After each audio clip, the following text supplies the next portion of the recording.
All right, welcome, Dr. Engelman. Thank you so much for joining me today.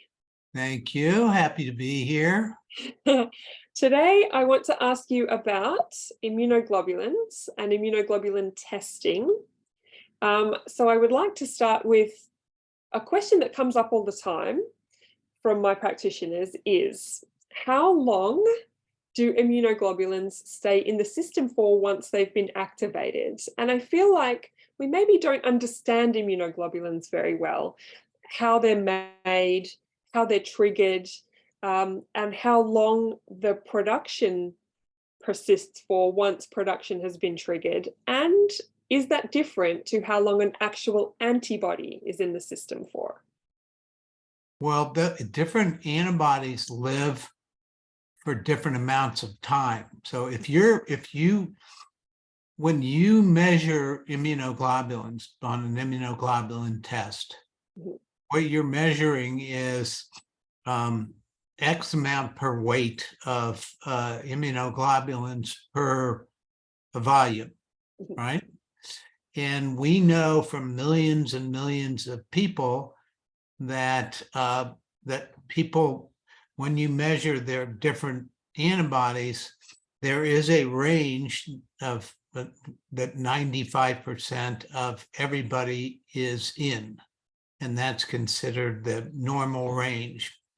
And then, and that doesn't include, by the way, that doesn't include equivocals. That's 95% confidence of what you're talking about. So you may have 2.5% on the low range, 2.5% higher than that, but you should have a 95% confidence level of, for the people that, that we tested, that are supposed to be normal. In other words, when you go to test people for a test, you want to find out what's the normal range. So you don't pick a bunch of people that are sick, No. or that have the hypogammaglobulinemia. You want to go out and try and pick healthy people that go donate blood and see what their amount of immunoglobulins are. I think the big concept is that I had to get my arms around is, does this mean these are antibodies that you are currently making to an active infection? And the truth of the matter is that the answer to that is pretty much no. Okay. What it means is, and I think it's something we need to talk about, is that let's just use strep for an example. Mhm. So I had strep throat when I was a kid, and Mhm. I remember it. It was very unpleasant. Mhm.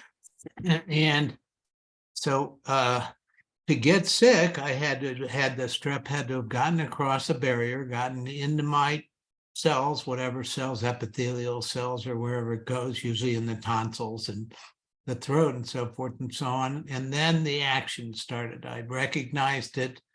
I processed it with my innate immune system, but eventually my B cells figured out that they had a receptor that fit that strep antigen, that part of strep.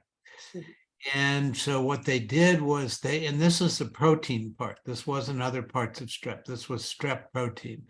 Mhm. So like macrophages and the other cells, they brought it in. They had a receptor for that because there's millions and millions and millions of receptors, which is the beauty of the immune system, the adaptive immune system, T cells and B cells, is they just keep making different iterations of receptors that will eventually be available to stick to whatever shows up, and then start dealing with it. So anyhow, so my B cell got activated by this strep thing. I found the match. It made IgM right off the bat. Didn't have to do anything. It started making IgM because IgM is part of our immune cells, the B cells in the bone marrow. Mhm. Okay, so we come out with IgD and IgM already there. So we Mhm. have receptors for those, and everybody does. So that's the first encounter. Then what happens after that is the deal. But the point is, I then processed that, and then I brought that protein in to my B cell. I broke it down just like the regular innate cells do.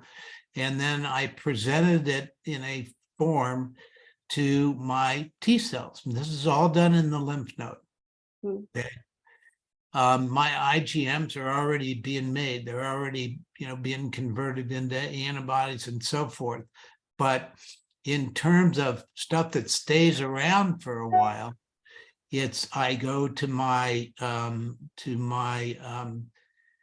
once you create memory cells. So anyhow, I go into the lymph node, I present that part of that strep to a T cell that happens to be passing by the millions it happens to fit. And that T cell then sends me back a message that says that this is serious and you need to, I'm happy with the IgM, but we need to have a longer, stronger response. We need to start switching over to IgG and IgA, not make IgM, but predominantly IgG and IgA.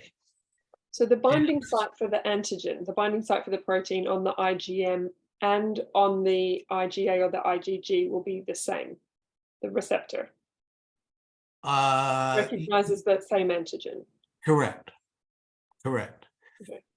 So when I then go and start and switch over, class switch, there's three things that happen, and some with IgM also, but with the real class switching, which is IgG and IgA, which is something you have to do if you get to the next step of immunity. And what that does is, number one, it takes one of those B cells that, that got activated by that T cell that had the same receptor for that same protein, and essentially activated that, and that caused that B cell, one of those B cells, to become a plasma cell. Okay. And there's two kinds of plasma cells. If you look over here, one is a short-lived plasma cell, and this right here that you're looking at is the activation of a B cell, right? Yeah.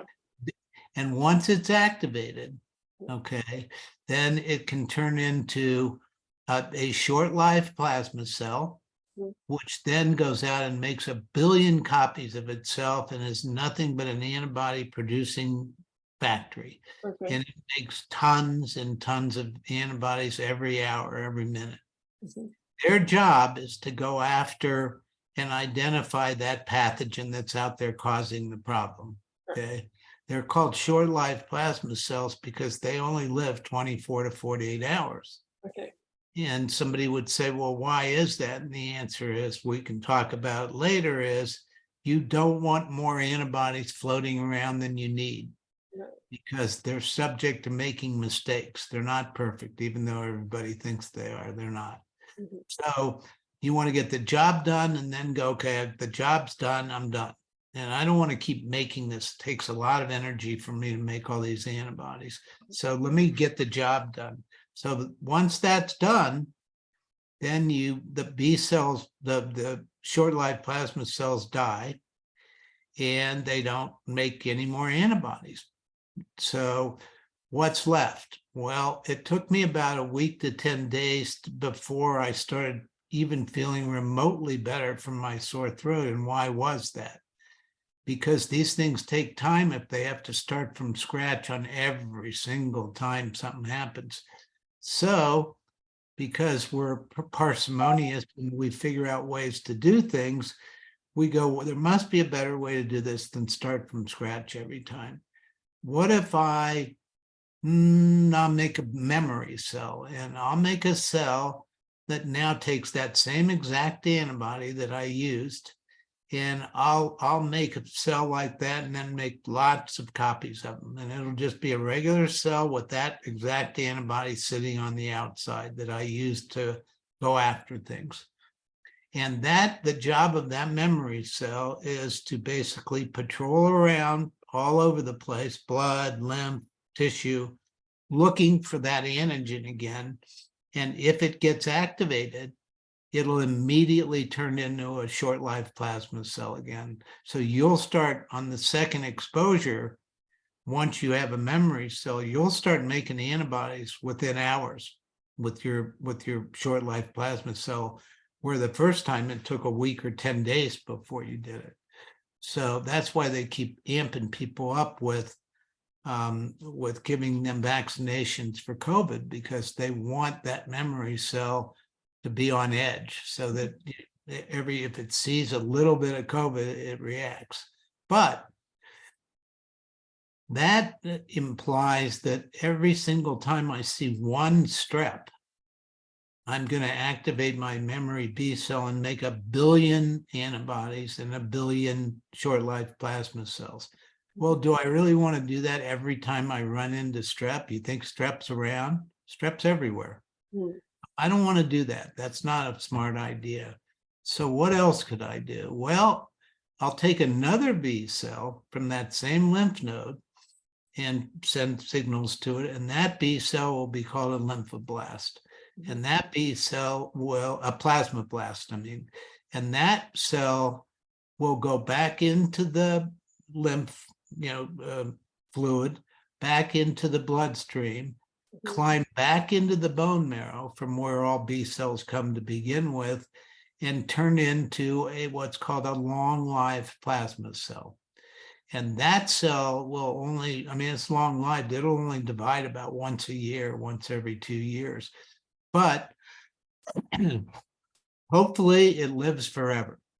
Okay. And what it does is it goes in the bone marrow and just goes, my job is to crank out immunoglobulins, IgG mainly, for the rest of your life. And I'm not going to make more or less whether you get exposed or not. That's not my job. My job is to just maintain the level. Antibodies. And why would I do that? And the answer is because if I could sponge up most of the strep that you see, which is not an overwhelming amount, I would never have to bother my memory cell because I already dealt with it. So I'll leave my memory cell alone because I know what happens when I tweak the memory cell. It goes crazy. And I don't want it going crazy all the time. So when and if you just want to think about memory cells and how crazy they go, the example is a family that has bee sting allergy. And I get stung, and all my friends get stung, and I have a little more, swelling in between my web and my fingers, but not that much. It's the first exposure. But the second time I get stung, my whole hand swells up and my arm. The third time, I start to swell up, and the fourth time I fall over dead from anaphylaxis. That's what happens when you tweak memory cells. And because what happens with memory cells is every exposure up to, I don't know how many exposures, makes that cell crazier and crazier when it becomes a plasma cell. So if it made the first exposure that it ever saw after it was formed, maybe 100 antibodies per cell, the second time, maybe it's 100,000 antibodies per cell, and then from there. So therein is a good reason you don't want to tweak a memory cell if you don't have to.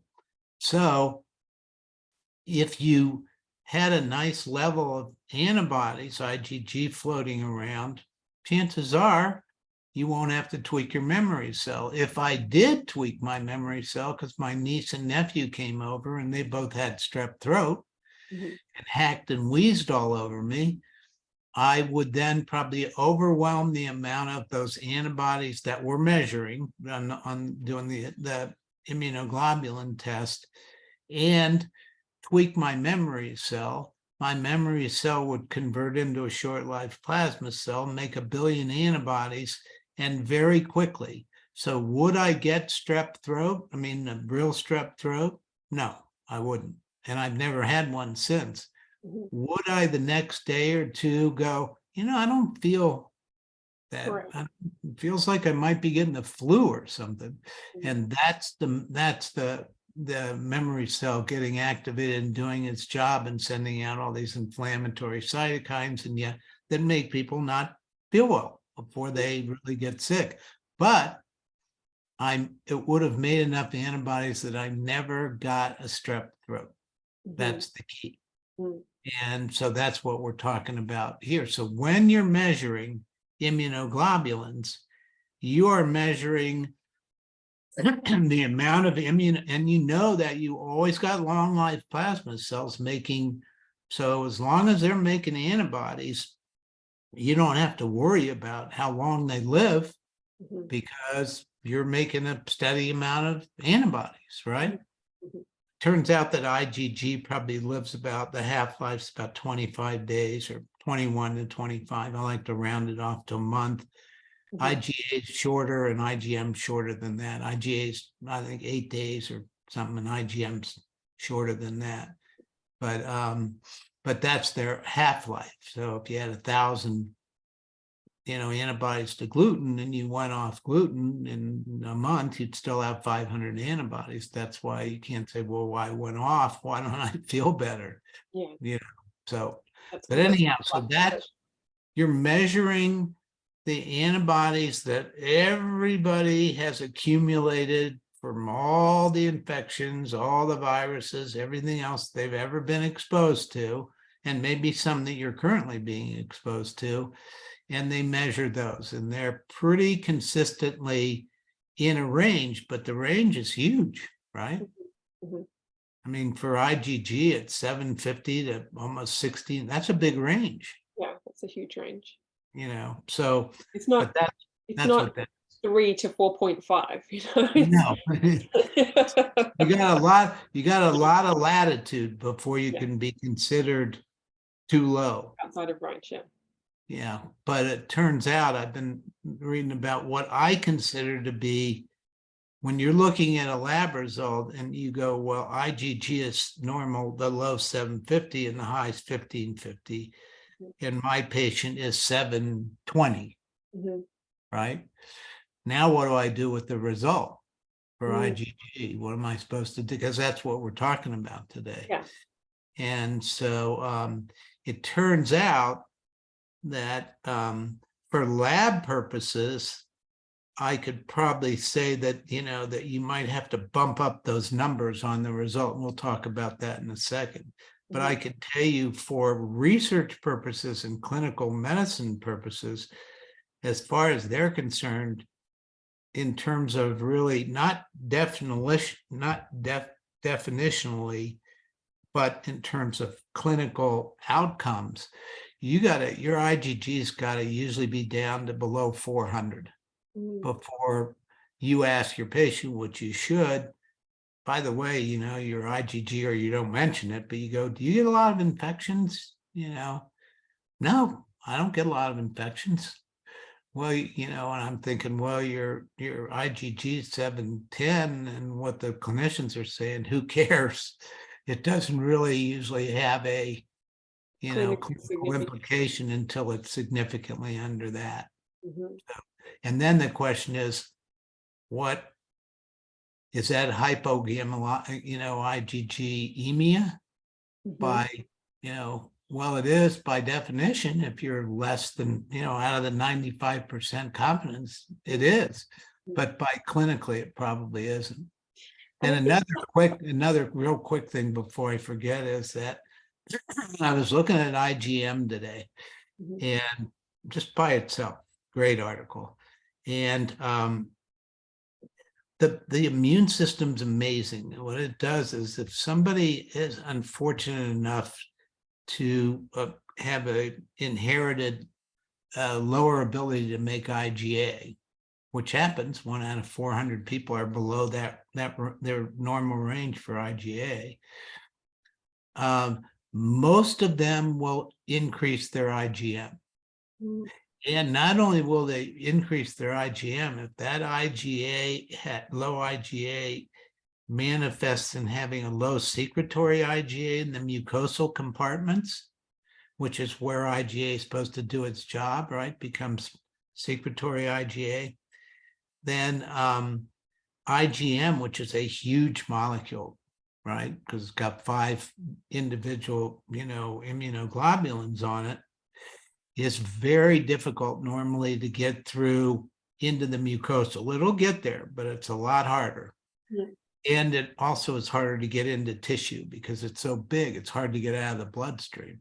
Yeah. So, but it turns out that if you're low on IgA and it manifests in low secretory IgA in your gut or wherever, that you will increase the amount of secretory IgM, despite the fact that it's difficult to get it out. You'll make more of that secretory protein. So we're pretty good at compensating for things that may, we may have inherited this short straw when it comes to that.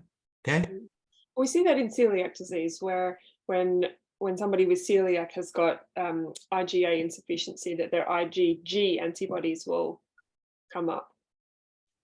And and it's a big deal for looking for celiac, because that is the test, right? It doesn't tell you got celiac, but without it, most people go, you'd have a hard time maybe getting a biopsy or something. And so most people go, well, if your secretory IgA, if your IgA transglutaminase 2 antibody IgA is not elevated, you don't have celiac. But if you don't make much of it, you can't use that as your test.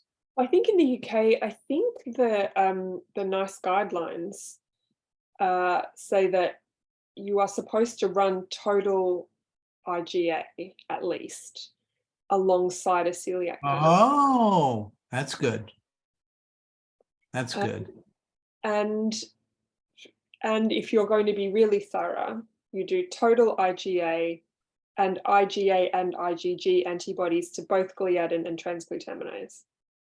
So that would be the minimum of 5 markers on that test if someone's doing it thoroughly. Which obviously the NHS doesn't have the budget for that, but that's best practice guidelines.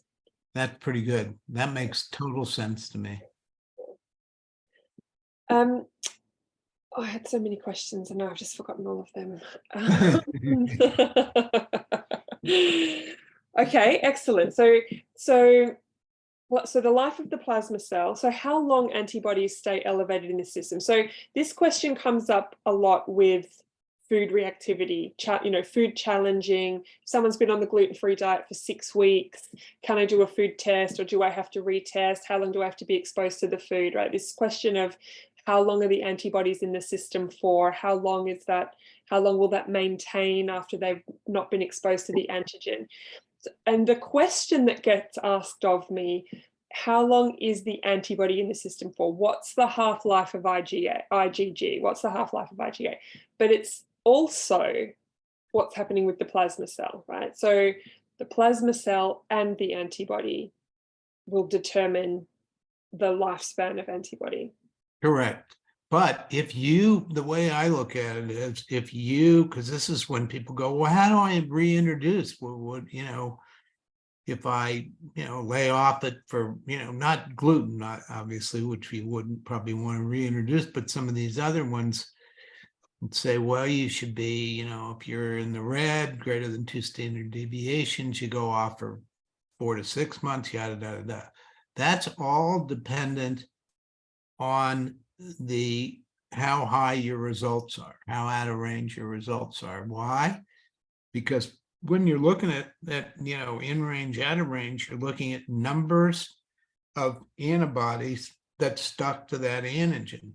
The higher the number, the more antibodies that stuck to the antigen, the longer it's going to take them to die, and not die to zero. Because if you made a lot of antibodies, then you made a short-lived plasma cell. You have to. Okay, that didn't come from long-lived plasma cell. That came from a short-lived plasma cell. If you're looking at IgG, which most of these are, or IgA, then you know that you made a short-lived plasma cell, you made a memory cell, and you made a long-lived plasma cell. So you will never go back to no antibodies again, or almost no antibodies again for that food. It's not going to happen. So you will always have if somebody said, do you have antibodies to, let's say COVID or whatever, yeah, I better have some antibodies to it. Those are the long life plasma cell antibodies that have been processed and go, I'm just going to crank out steady amount of antibody. But when we're measuring, we're not looking at, we take people who get in a car, drive, or healthy enough to drive to the, probably, to the blood bank, fill out forms that say they're not, don't have some horrible disease and they're dying, and basically give blood, right? So they're, quote, normal. So when, you know, so when you look at these numbers, basically you're looking at people who have probably been exposed to all these different things, processed them, and then as making background antibodies for those. That's why the green areas, the green parts in the test aren't zero. They always have some amount of antibodies. So if you've made a lot of antibodies to something, you will now have memory cells and you will have long life plasma cells. When we're looking at this, we're not comparing your amount of antibodies to zero. We're comparing your amount of antibodies to the average person that's also been exposed to this and is making long life, is making IgG, regular antibodies. So all you're saying is, I have a lot more antibodies, or my patient, than the average person that's also been exposed to this. Okay. I have a real life example of this. So last week in my clinical practice, I saw a lady for the first time who was diagnosed with celiac disease a year ago. And she had been seeing a physician who is actually a very smart doctor, excuse me, but doesn't know that much about celiac disease, has never really dived into it as a subject. So he did a bunch of testing. And then she came to me with the test results and said he had said to her that her antibodies were still elevated a year after her diagnosis. And I said, well, let me see. Let's see. What were your antibodies before? What are they like after? And he hadn't repeated the transglutaminase antibodies. He was looking at anti-gliadin antibodies, and hers were in the range. So they were in green, but they were not zero. So they were about 2/3 at the top end of the normal range. And he said, no, yours should be zero, because to make antibodies, you have to be exposed to the antigen. You've got celiac disease, you need your anti-gliadin antibodies to be zero. And that's not what's happening, because she's never going to have zero. Correct. She's got celiac disease, and she's got live plasma cells, and she will always have anti-gliadin antibodies now. Correct. And that's why, that's sad. I'm not castigating anybody, but that's why we're doing this. Yes, exactly. That's the point, right? Is that if you haven't had these conversations, then you don't know that, because this isn't taught. We've had to go looking for this information and looking to understand, because this doesn't make sense or that doesn't make sense. I ask you, this is an interesting thing that came up in this conversation. I want us to talk about it more, because this isn't part of the general conversation. No, it's not. And some of it actually is, when you look at, you buy a textbook on immunology that's 10 years old and then buy the next edition, there's a lot of things that are the same, but there's a lot of new stuff out there that's very, very different.